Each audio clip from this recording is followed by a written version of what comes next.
এমনি একটা দল ক্ষমতায় আসলোই ধর্মের ওপর ভিত্তি করে, ভেদাভেদটা তৈরি করে দিয়েই চলে আসলো। তার ওপরে এসে প্রথমে একটা সরকার, একটা নতুন পাল্টালো, 4 মাস হয়েছে, 5 মাস হয়েছে বয়স। তৃণমূল সরকারও ক্ষমতায় এসেছিল বামেদের ফেলে। আমাদের কিন্তু প্রথম 1.5 বছর সত্যি এইভাবে রগড়ানোর দরকার হয়নি মাইক বেঁধে। এরা আসতে পারেনি, এমন অকাজ শুরু করেছে, এদের তো কাজ করার সুযোগ দেবো সেই সুযোগটুকু দিচ্ছে না। এমন অকাজ শুরু করেছে, একটু ফিরে যান কি কি প্রতিশ্রুতি দিয়েছিল।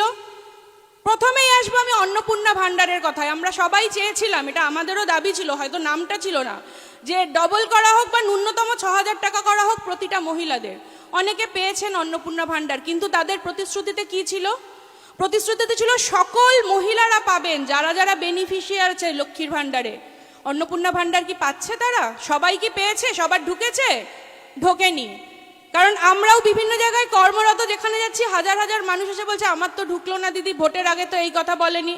অনেক হিন্দুরাই বলছে যে আমাদের তো বলেছিল অন্নপূর্ণা ভাণ্ডার ঢুকবে, আমরা তো ভোট দিয়েছিলাম, পেলাম না।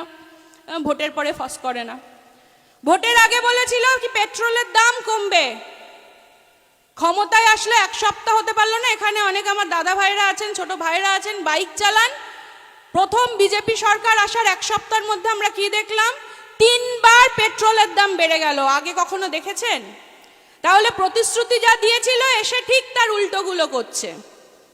ইথানল ঢুকিয়ে দিল ছোট ছোট ছেলে মেয়েগুলোর বাইকে, মানে আখের রসের মতো পিঁপড়ে ধরে যাচ্ছে তেলের ট্যাঙ্কে ভরলে, পুরো মানে বাইকগুলোও শেষ করে দিচ্ছে।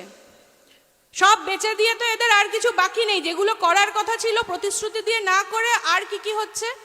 আচ্ছা আপনারা বলুন, ভোটের আগে যে এসআইআর নিয়ে এত কাণ্ড হলো, এসআইআর এর ভবিষ্যৎ কি হলো?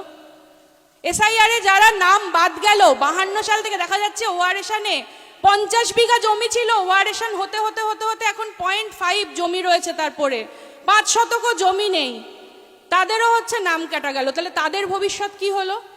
কিছু বলেছে বিজেপি সরকার? 4 মাস তো এসে গেল, একটা বাজেট হলো, এতবার অধিবেশন হলো, সেগুলো নিয়ে একবারও ভাববেন না? আমরা সবাই মিলে একটা সরকারের পতন ঘটালাম, সরকারের পতন ঘটিয়ে নতুন সরকার আনলাম, কিছু একটা ঘটবে বলে, কিছু ভালো কিছু হবে। আর একদিকে কিছু মানুষ কি করলো, এই যে আপনাদের এখানকার বিধানসভাতেও আপনারা অনেকেই যতদূর মাইকের আওয়াজ যাচ্ছে এদিক ওদিক থেকে দোকান থেকেও শুনতে পাচ্ছেন, বিভিন্ন জায়গায় পথ চলতি মানুষ অনেকেই তৃণমূলকে ভোট দিয়েছিলেন। সবাই যে তৃণমূলকে ভালোবেসে ভোট দিয়েছিলেন তা তো নয়। তৃণমূলকে ভোট দিয়েছিলেন কারণ তারা বিজেপির এই উগ্র জাতীয়তাবাদী, উগ্র ধর্মান্ধকরণটা দেখেছিলেন, দেখে তার হাত থেকে বাঁচার জন্য তৃণমূলকে ভোট দিয়েছিলেন। কিন্তু আমরা বামেরা, আমরা ছাত্র যুবরা কিন্তু মাইক ধরে গলা ফাটিয়ে বিজেপি আর তৃণমূলের সেটিং, বিজেমূলের এপিট অনেকবার বলেছি, শোনেননি। ভোটের পরে ক্লিয়ার হয়ে গেছে তো দাদা? যতদূর মাইকের আওয়াজ যাচ্ছে, এখানে যাকে ভোট দিয়েছিলেন, এখানে তো তৃণমূলের বিধায়ক জিতেছে, ওই বাদুরিয়াতে বাড়ি মাতিন সাহেব, তাই তো? এখানকার আমার বাড়ির ওখানেই বাড়ি, তাকে তো ভোট দিয়ে জেতালেন, কি হলো? কেন এখনো এত কিছুর পরেও এখানে তৃণমূলকে ভোট দিয়ে জেতানো হলো? কারণ বিজেপির উগ্র এদের যে ধর্মান্ধ সেই করণ, তার হাত থেকে বাঁচার জন্য। তাহলে সে কি করলো? সবার আগে লুঙ্গি গুটিয়ে একেবারে সেই কোলে উঠে গেল তো, শুভেন্দুর উঠে গেল তো সবার আগে কোলে। তাহলে লাভটা কি হলো? তাকে দেখতে পাচ্ছেন এখানে যে এতগুলো ইস্যু হচ্ছে, দেখা যাচ্ছে, এমএলএ কে দেখা গেছে একবারও? তাহলে ভোটটা দিয়ে লাভ কি হলো? আলটিমেটলি তো সেই বিজেপির সরকারকেই আনলেন। বিজেপি আর তৃণমূল কি আলাদা কিছু হলো?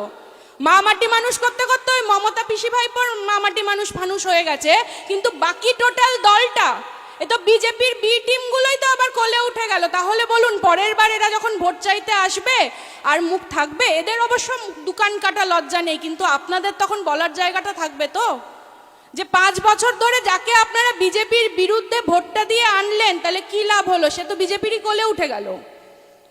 এতগুলো যে এই যে লক্ষ্মীর ভাণ্ডার, অন্নপূর্ণা ভাণ্ডারের ইস্যু, আচ্ছা বলুন, ভোটের আগে বলেছিল না 200 ইউনিট বিদ্যুতের ছাড় দেবে, হয়েছে?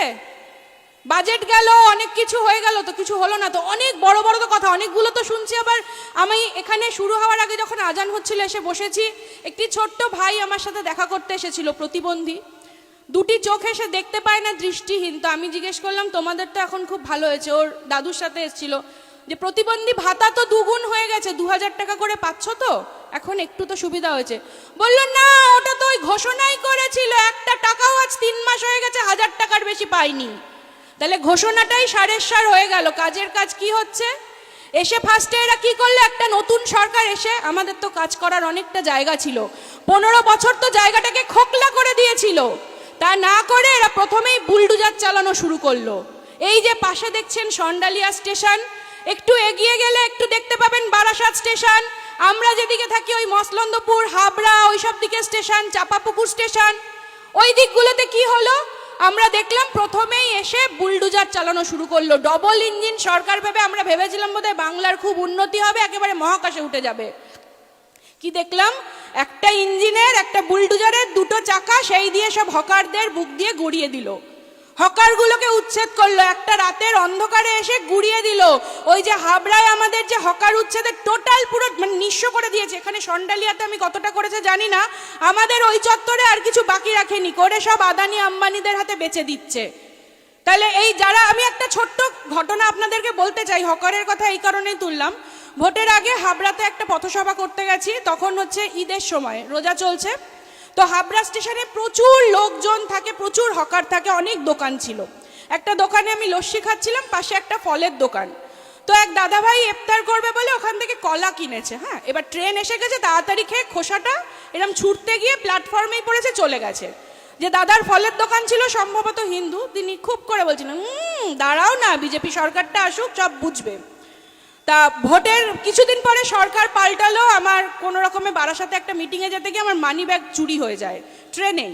তো হাবড়াতে ওখানে জিআরপিতে আমাকে ওখানে মানে থানায় একটা নোটিশ করতে যেতে হবে, সেখানে গেছি। সেখানে যখন ওই জিআরপিতে আমি অ্যাপ্লিকেশনটা করতে গেছি, দেখলাম সেই দাদাভাইয়ের দোকানটাই আর নেই।